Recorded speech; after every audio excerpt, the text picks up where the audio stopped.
First thing we need to do with Gyokuro is to measure it. So we need about 10 grams of Gyokuro. So let's use this container. We place it on our scale, put the scale on and set it to 0. Now we take our Gyokuro and we use our Gyokuro scoop and we put it in our measuring container. That's 4 grams. That's 6 grams. Isn't that beautiful? And the kaori, the smell is just superb. It's 9 grams and 10 grams precisely. Really nice umami smell. Very soft and delicate. Superb. Next, we don't need scale anymore. We just put the tea into our Hohin.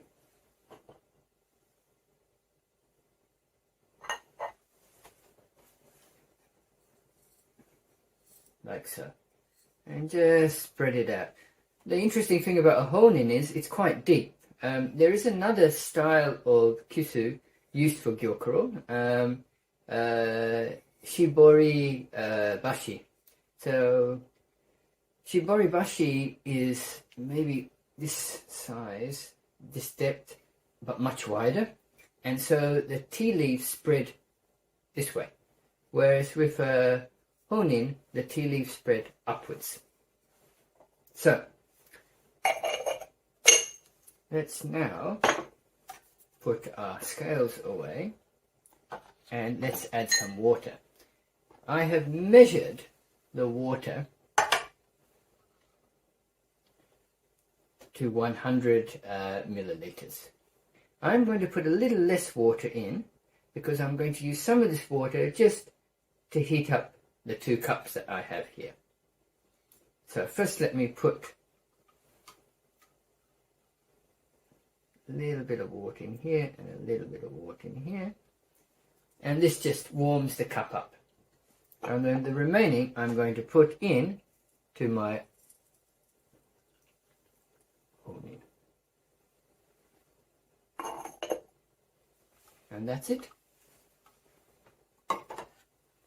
Now we wait for 2 minutes. Okay, welcome back. It's been 2 minutes. Let's now pour. The pouring technique for Gyokuro is the same as the pouring technique for sencha. So we have our 2 cups. As you can see here, and we hold our Hohin like so, and we pour 1, 1, 2, 2, 3, 3, 4, 4. Let's begin. 1, 1, 2, 2, 3, 3, 4, 4, 5, 5, 6, 6, 7, 7. Now the last parts we have to shake out. Okay? 8, 8. Let's see if we can get up to 10. 9,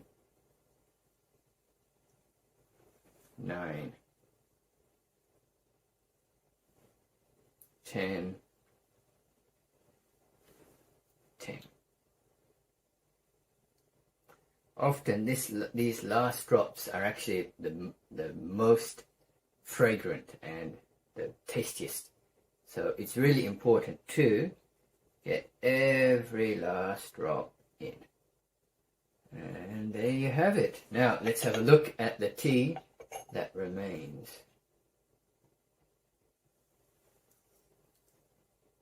Look how beautiful those tea leaves now look. Compared, I have a sample of the dried tea leaves. Let me show you. These are the dried tea leaves after processing. Absolutely amazing. The smell is nice, but the umami is a little bit lighter because it's all gone into the cup. And now the taste.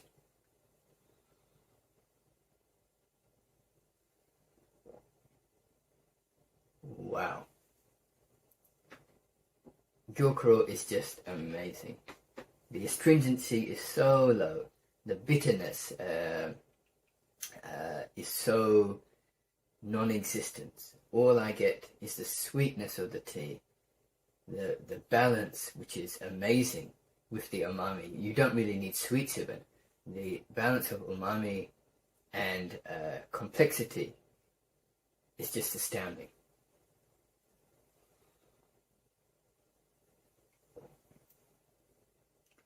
Yes, there's hardly any bitterness. Now I'm just getting a little aftertaste of bitterness, but it's not unpleasant. It adds to the beauty of this tea.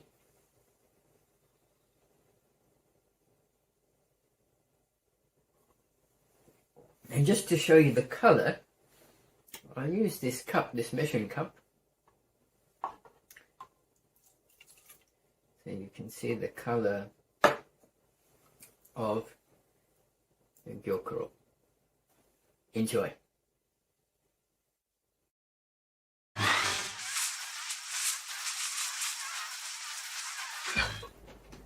Okay, welcome back.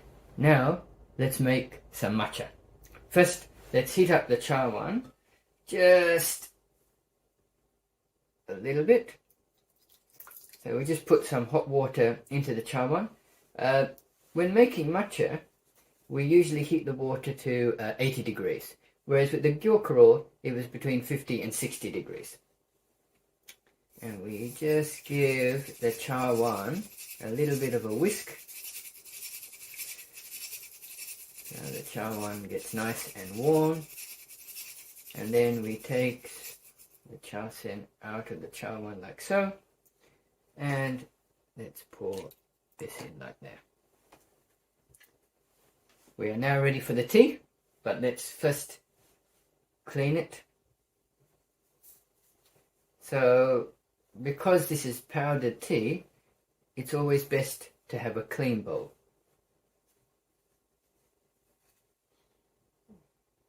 There we go. So our chawan is nice and warm and ready for our matcha. The matcha we're using today is this matcha. It's from Ippodo. Now, Ippodo is quite a famous tea company in Kyoto, in the city of Uji, in Japan, and it's very famous for its matcha production. So we take 3 scoops.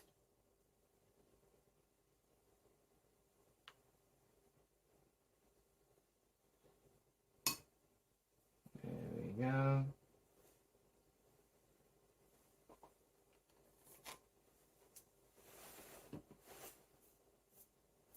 And there we have the powdered tea.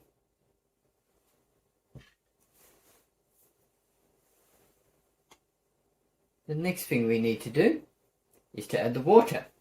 So again, we take our teapot, our nambateki, and we pour a little bit of water into the chawan. Now, let me show you. Can you see how green and deep it is? If I move the camera down a little bit, there we go, you can really see the depth of greenness. Now, we need to whisk it. So, the whisking process is a simple W, like this. Okay? And it's done in quite a speedy motion. So again, let me try and come closer and move this closer down. And let's see if we can turn this dark green into a lighter green. Here we go.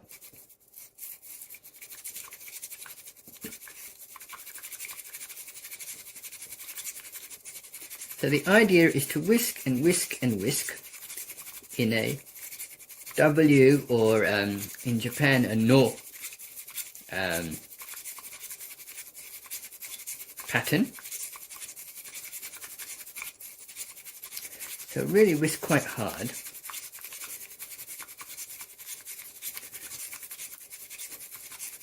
So if I slow down the process, it's like this. Okay, if I slow down the process, it's like this.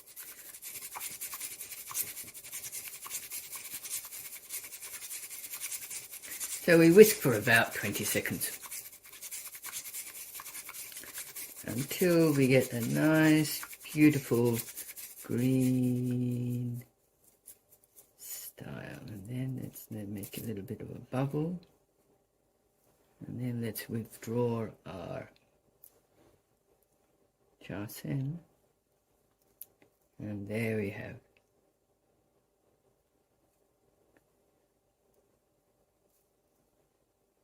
a beautiful matcha tea.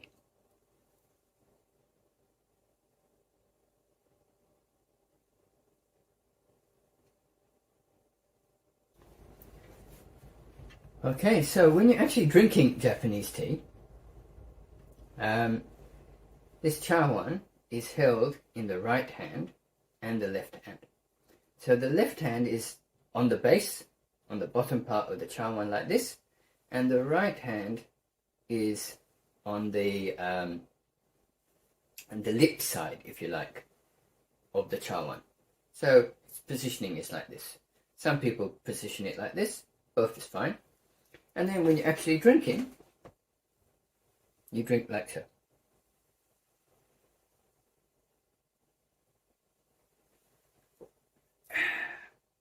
Lovely.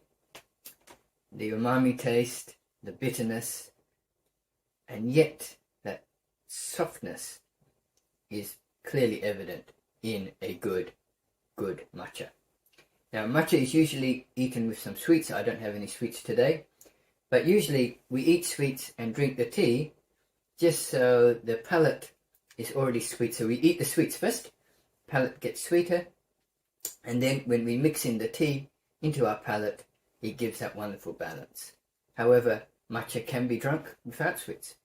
So, whichever Japanese tea you decide to use, either matcha or gyokuro, you won't be disappointed. Okay, so get out there and try some Japanese tea today.